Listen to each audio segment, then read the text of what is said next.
Hey, this is Chris Mead, your host, and Lindsay.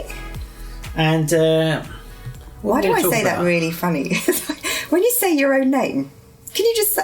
weird. Okay, so I just had a weird moment there. Yeah. Just saying my own name is an issue I really need to work on. Do you ever do this? Do I ever do what, Chris? Well, we just a few days after the storms, we had Storm Dennis on the weekend. Yeah, good old Dennis. And people were still clearing up the mess. It's pretty horrific, actually. There's a lot of people suffering still. And our heart goes out to those people who had their homes flooded and stuff. But over the weekend, the trees started coming down across our driveway, and I popped out on a Saturday and it was dry. I thought, okay, I'll cut back those trees because they look like they're going to come down. And then because we were going to smash over the cars, we thought, well, best not. And it wasn't actually our tree, it was our neighbour's tree. But we know our neighbour is rented property, and they've in the past given us licence to trim and cut down the shrubbery and trees. Where's the sentence going? We're going to get arrested here. We're going to talk about this. Some law solicitor is going to say, right, okay, we're going to do them for moving along swiftly. Someone else's property. But so these trees were starting to lean more and more with wind, and we're going, it's looking like it could crash down over the cars. So we went out. So I went out and it was really blustery, and I went out and cut back quite a fair amount of these trees. I thought, okay, that should be enough. That should be enough, and I had to empty out the back of the car, take all the stuff down the tip. And it was like a palaver.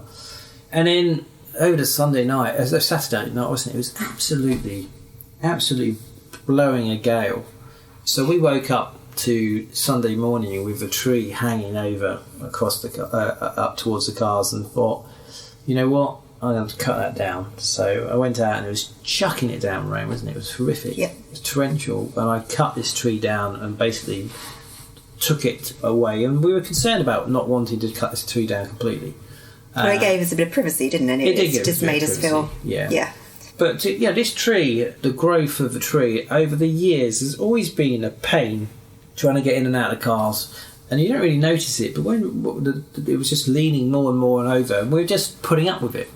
And when we cut down a tree, just really thought, so many people put up with stuff, put up with a niggle, a frustration, an annoyance, a condition.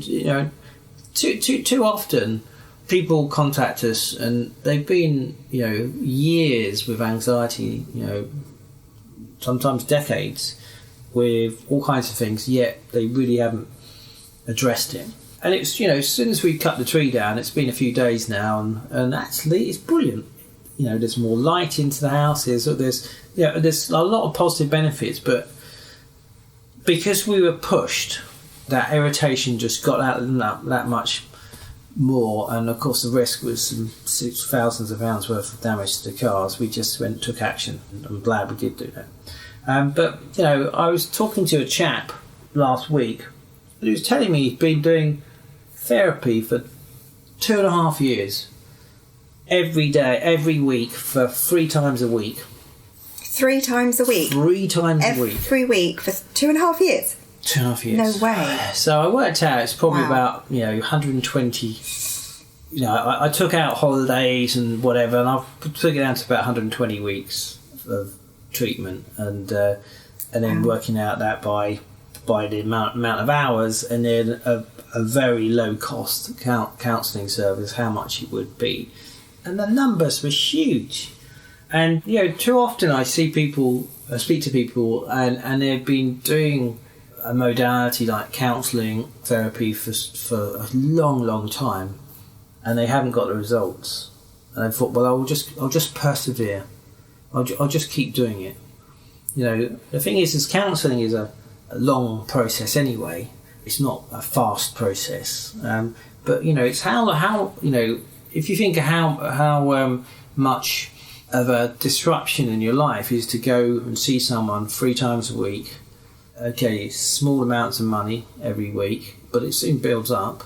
Like you have to take time off of work, you need to travel to the place where you're accessing the treatment, so there's the financial cost and time. And the thing is one of the biggest things how I work is time is infinitely more valuable for money. You know, we all have the same amount of time. No one has any less, no one has any more. Okay, we all have 24 hours, and when looking at getting yourself fixed, you've got to think about how much time it will take to do something, because it's not just the time it takes for you to get better. Okay, so if it takes you 25 sessions of counselling, okay, then that's like 25 weeks. Okay, so that's 25 weeks of suffering, of reflective motions, of motion, whatever that thing you're wanting to deal with, as against doing something which can take a few hours. It's interesting, isn't it? How we can put up with something and not take action. That almost sounds too... How can it be that one therapeutic modality takes weeks and weeks and weeks versus something that can help change somebody in hours? I'm so That's glad so you asked extreme, Chris. So extreme. I know, I'm so glad you asked that. So when we're working using counselling, talk therapies, we're working at a conscious level, which is the weakest level of change. And what I mean by that is that, your unconscious is infinitely more powerful than your conscious mind. But the process I work at, we're working at a conscious level, an unconscious level, and a chemical level. Now, chemical level is the infinitely most powerful level of change, where we're chemically changing the structure of memories in your mind through a natural process, without disclosure of the information of whatever that issue is. Whereas counselling, you have to pretty much vomit out all the horrible stuff of what's happened in your life, the embarrassment, humiliation, shame, whatever it is that happened, and someone else has to listen to it and experience it along as well. Okay. Whereas the techniques which I use, you don't have to talk about it. I don't need to hear it. I don't need to be impacted by it. Okay, yet you can let it go. Now, isn't that worth freeing up your time so that you can get on and live your life? Amazing. It is, isn't it? And yet, I think as a society, and when I talk to a lot of friends, people I know, colleagues, they still have this strong belief that if you've been through a very traumatic experience, or something's happened, or even if it's anxiety, panic attacks, the correct path in which you must follow is go to see a counsellor. Yeah. It's still very much that is the normal approach to do. It's that as a society we seem to be very cautious of any new methodologies or any ways of doing it differently. A lot of people will put up barriers and go, no, that won't work for me, or that can't be right, or no, I want to go down the safest route, which is everybody does it, the NHS will offer it, so therefore it can only be counselling or CBT. People still strongly believe that is the only path, and it's quite worrying to think that we're not opening our minds and realising that there's so much research going into mental health, to the mind, neuroscience, the backing of science. It's massively on the increase in terms of our brains and how we work and what we do. So if we can just be a little bit more open to researching more. Sorry, go on, Chris. Just think about, back in 2015, I became a trainer for Havening Techniques in California, for California region. And myself and Lindsay were moving to California. We're going to live Beverly Hills 90210. Yes, yeah. And we went out there and did the first training in Havening Techniques out there. And I had the privilege to be given a tour of a psychologist's practice in LA. And really, really nice chap. Very proud of his practice. And we were walking around his very prestigious offices. Very plush. Very plush. Lovely. And he's telling me, we do this really rapid techniques, really fast. I thought, okay. I'm thinking it's going to be as fast as the stuff which we do. He said, yeah. I said, so how long does it take? Oh, about a year. He said, what's that? A year? Yeah, it's about a year. So what's the normal time? About 2 or 3 years. Yeah. Really? He said, yeah, 2 or 3 years, like 1 or 2 week times, either once a week or twice a week, or every other week or whatever. He said, normally it's over a long period of time. And I said, but this technique's really fast. You can do it in a year. I'm going, wow. And that statement that gentleman made just canned all of our plans to move to California.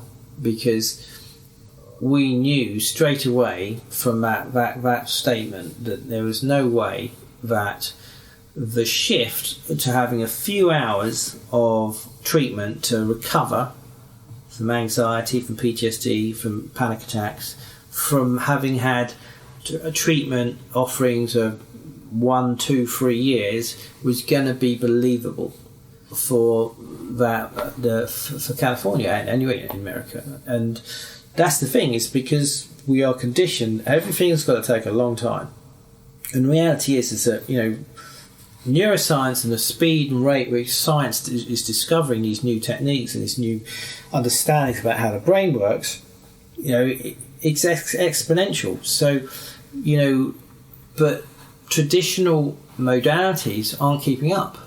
And the people who, you know, are responsible for providing the different services to hospitals, to the population, are not up to date with the latest techniques. I've just had a flashback to something you told me a year or so ago about a client who'd been seeing, I don't know if it was a psychotherapist or a counsellor, I can't remember, but several years they'd been seeing this individual, and obviously they hadn't made much change, came to see you, but they still felt tied to that practitioner, and they asked you the question, how do I tell this practitioner that I don't want to see them anymore, because actually, now I'm okay? I'm not sure if that's the one which the person was going every week for, I think it was over a year, 18 months, to see this practitioner in Harley Street, and she felt that she wasn't getting the results. So she said to the practitioner, she said, can we switch it to,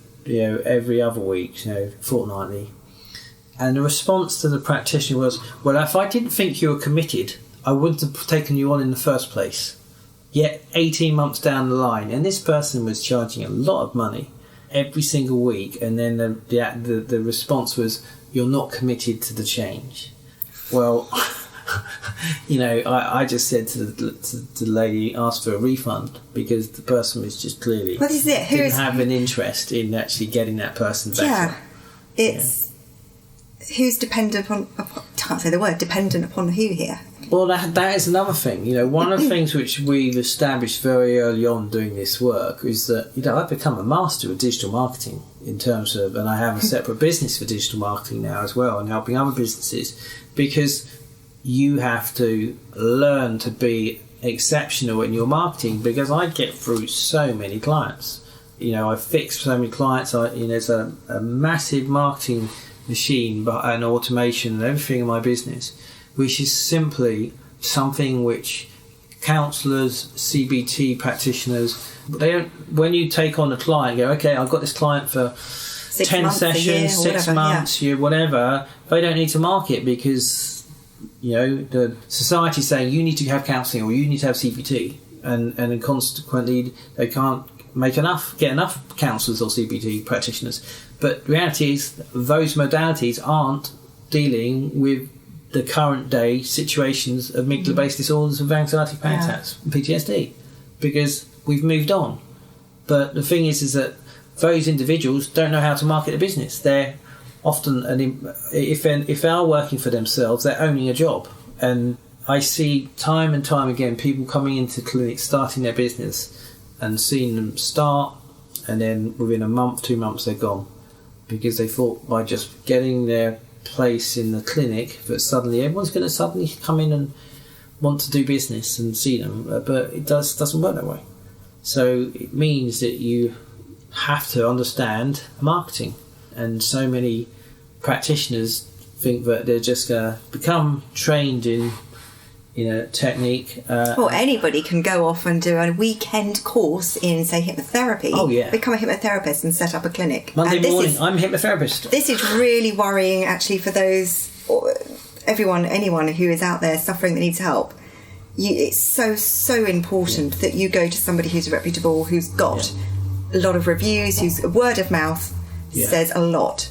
Because it is worrying how many people will set up a business. And obviously you've got to start somewhere. You know, we all started somewhere, having learned nothing, and build your way up. But it's how you present that to your new clients. If you say you're starting out and you say, let's do some pro bono work, some free case studies or whatever. Great. Let the client know about it, but don't go saying, you're a master at it when you've only done a weekend course or a week's course here, there, everywhere. Gosh, what you've done, Chris, is... Oh, well, I mean, so many people turn around and say, hey, thousands. I know NLP, or I know, had all this experience and I do the techniques I use, and they go, wow, I've never experienced that, that's amazing. I'm thinking that's the building blocks of NLP. But it's really, this podcast is about what are you willing to put up with, and recognise that sometimes you need something just to step back and go, right, okay, am I accessing the right treatment, or am I not even starting and putting up with something when I could actually deal with it and get on with living life? Yeah. So there's so many people walking around with anxiety disorders without knowing. I was myself when I had social anxiety when I was a kid. When I was a teenager, I didn't know I had it. I just thought it was just a bit strange. I didn't actually look into why I was doing the things I was doing. But it's only when I learned I thought, wow, I've been doing a lot of that when I was younger as a teen. So a lot of times people, you don't know what you don't know. Yeah. So it's only until you know what you didn't know that you can realise that, oh, okay, that isn't the norm. Yeah. So, and with more openness about mental health, there's people getting more insightful information. But it's really recognising that you don't have to put up with something, and you don't have to have treatment which is endless. Yeah, and I think we are starting just to talk to one another, to say, yeah, I'm suffering with this, or I'm suffering with that, or I need some help. Absolutely. I think we've still got a long way to go. Oh, massively. But certainly supporting one another. Let's just give each other cut some slack, give each other some kindness, and just go and check on that friend that you never know could be in a bad place, but on the outside is showing something very different. Yeah, when I did a video on social. I should do more Facebook videos, and just talking about social anxiety, and I got quite a few inquiries. I never thought I had that, but I do. Yeah, so perhaps we'll do some future episodes on social anxiety, because it's a big one which a lot of people suffer from and aren't really aware of it necessarily what they have. So look, if there's anything that's cropped up today, or anything on your mind, anything you want us to talk about, drop us an email. Yeah, what's the email? That's a good question. It's gone out of my head. What is it, Chris? podcast@chrismeaden.com. That's the one. podcast@chrismeaden.com. I would love to hear from you. And, this is for you. Let's get talking. Let's hear what you have to say. Let's help one another. What resources have we got? Where are they? chrismeadenonline.com. Absolutely. And there's free access to techniques and just to give you some free resources to help you get into a better place. Okay. So I think we'll wrap that up for now, Chris. Yeah. I will. So what's the next one on? That's a secret. Yeah. Okay. Listen and find out. That's my opinion. Yes. Unlock the secrets. Okay. All right. Okay, so bye for now. We'll catch you on another episode. Have a good day, everyone. Bye. Bye-bye.